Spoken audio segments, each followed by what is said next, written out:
ನಮ್ಮ ಅತ್ತೆ ಮಾಡಿದ ಖಾರ ಸುಟ್ಯವು ಯಾವ 5 ಸ್ಟಾರ್ ಹೋಟೆಲ್ಗೇನು ಕಮ್ಮಿ ಇಲ್ಲ. ಇನ್ನು ತಿಂದವ್ರು ಮಾತ್ರ ಕಳೆದೋಗ್ತೀರ. ಅಷ್ಟು ರುಚಿಯಾಗಿ ಕ್ರಿಸ್ಪಿಯಾಗಿ ಖಾರವಾಗಿರುತ್ತೆ ಇದು. ಸಂಜೆ ಸ್ನ್ಯಾಕ್ ಟೈಮಿಗಂತೂ ತಿನ್ನೋಕೆ ಅಷ್ಟು ರುಚಿಯಾಗಿರುತ್ತೆ. ಇದನ್ನ ಮಾಡೋಕೆ ತುಂಬ ಸಮಯ ಏನು ಬೇಕಾಗಿಲ್ಲ. ಬರೀ 30 ನಿಮಿಷ ಇದ್ದರೆ ಸಾಕು. ಬ್ಯಾಚುಲರ್ಸ್ ಆಗಿರ್ಬೋದು, ಪಿ ಜಿಯಲ್ಲಿರೋರು ಸಹ ಇದನ್ನ ಸಂಜೆ ತಿನ್ನೋಕೆ ಮನೇಲಿ ಏನೂ ಇರಲ್ಲಪ್ಪ, ಈ ಥರ ಒಂದು ಥಟ್ ಅಂತ ಇದನ್ನ ಮಾಡ್ಕೋಬೋದು. ಅಷ್ಟು ಬೇಗನೆ ಆಗಿಬಿಡುತ್ತೆ. ಕ್ರಿಸ್ಪಿಯಾಗಿ ಗರಿಗರಿಯಾಗಿ ಅಷ್ಟು ರುಚಿಯಾಗಿಯೂ ಕೂಡ ಇರುತ್ತೆ. ಇದನ್ನ ಮಾಡೋದಂತೂ ತುಂಬ ಸುಲಭ. ಸ್ವಲ್ಪ ಕೊತ್ತಂಬರಿ ಕಾಳು, ಸ್ವಲ್ಪ ಜೀರಿಗೆ, ಹಸಿಮೆಣಸು, ಕೆಂಪು ಮೆಣಸು, ಸ್ವಲ್ಪ ಶುಂಠಿ, ಹಿಂಗು, ಹಾಗೆ ಅರಿಶಿನ ಮತ್ತು ಸ್ವಲ್ಪ ಕಾಯಿ ತುರಿ ಇದ್ದರೆ ಸಾಕು. ಹಿಂದಿನ ದಿನವೇ ಸ್ವಲ್ಪ ಅಕ್ಕಿ ಮತ್ತು ಸ್ವಲ್ಪ ಒಂದು ಚಿಟಿಕೆಯಷ್ಟು ಮೆಂತೆಕಾಳನ್ನು ನೆನೆ ಹಾಕಿ ಇಟ್ಕೊಂಡಿದ್ದಾಗಿತ್ತು.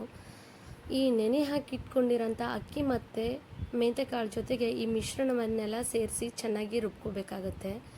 ನೋಡಿದ್ರಲ್ಲ, ಆ ಹದದಲ್ಲಿ ನಾವು ಕಲಿಸ್ಕೋಬೇಕಾಗತ್ತೆ. ಸ್ವಲ್ಪ ಗಟ್ಟಿಯಾದ ನಂತರ ಒಂದು 5 ನಿಮಿಷ ಮುಚ್ಚಿಡಬೇಕು. ಅದಾದಮೇಲೆ ಈ ಥರ ಗಟ್ಟಿಯಾಗಿರೋದನ್ನು ಸ್ವಲ್ಪನೇ ನೀರು ಹಾಕ್ಕೊಂಡು ಕಲಿಸ್ಕೋಬೇಕಾಗತ್ತೆ. 3 ದೊಡ್ಡ ಸೈಜಿನ ಈರುಳ್ಳಿನ ಈ ಥರ ಚಿಕ್ಕದಾಗಿ ಕಟ್ ಮಾಡಿ ಇಟ್ಕೊಂಡಿದ್ದೀನಿ. ಈ ಥರ ಈರುಳ್ಳಿನ ಹಾಕೋದ್ರಿಂದ ಆ ಕ್ರಿಸ್ಪಿ ಜೊತೆಗೆ ಒಳಗಡೆ ಈರುಳ್ಳಿ ಆ ಮೆತ್ತಗೆ ಇರುತ್ತಲ್ವ, ತುಂಬಾ ತಿನ್ನೋಕೆ ರುಚಿ ಇನ್ನೊಂದು ಸ್ವಲ್ಪ ಹೆಚ್ಚಾಗುತ್ತೆ. ಈ ಥರ ಒಂದು ಖಾರ ಸುಟ್ಟೆವನ್ನಂತೂ ಮನೇಲಿ ಒಂದ್ಸಲ ಆದರೂ ಟ್ರೈ ಮಾಡಿ ನೋಡಿ. ನನ್ನ ಅಕ್ಕ, ಬಾವ, ಅಮ್ಮ ಎಲ್ಲ ಬಂದಾಗ ಈ ಥರ ಒಂದು ಖಾರ ಸುಟ್ಟೆವಂತೂ ಮಾಡಿತ್ತು ಅತ್ತೆ. ಮೊದಲು ನನಗೇನು ಅನಿಸ್ತಿತ್ತು, ಬರೀ ಗೋಬಿ ತಿನ್ನೋಣ ಅಂತ ಅನಿಸ್ತಿತ್ತು.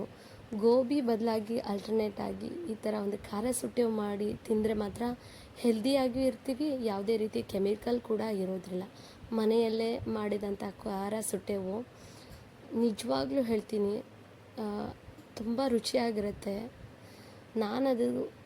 ಅದಕ್ಕೆ ಫ್ಯಾನ್ ಆಗಿಬಿಟ್ಟಿದ್ದೀನಿ ಅತ್ತೆ ಮಾಡಿದ್ದ ಈ ಖಾರ ಸುಟ್ಟೆವ್ಗಂತೂ.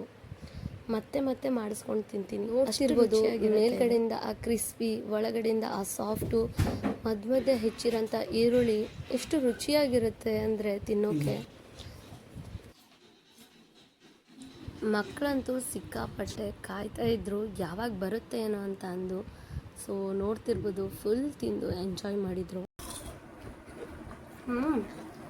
ಮಕ್ಕಳೆಲ್ಲ ಮನೇಲಿ ಗೋಬಿ ಕೇಳಿದಾಗ ಹೊರಗಡೆ ಹೋಗೋಣ ಅಂತ ಹೇಳ್ತಿರ್ತಾರಲ್ಲ, ಸೊ ಆ ಟೈಮಲ್ಲಿ ಈ ಥರ ಒಂದು ರೆಸಿಪಿನ ಮಾಡಿಕೊಡಿ, ಖಂಡಿತವಾಗ್ಲೂ ತಿಂದೇ ತಿಂತಾರೆ. ತುಂಬ ರುಚಿಯಾಗಿರುತ್ತೆ.